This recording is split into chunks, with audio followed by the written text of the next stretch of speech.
Hello everybody, welcome back to our YouTube channel. Today in this video I am talking about BioNano genomic stock.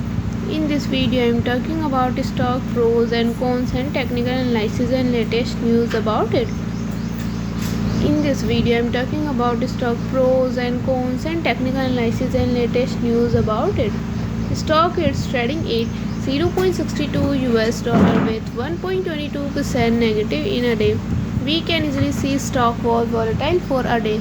The volume of stock was recently not all-time high, so the fundamental stock is not better for today. Before buying and selling the stock, please consult your financial advisor. Today's video is done. Thanks for watching. Please subscribe my YouTube channel and like the video and also comment all related queries.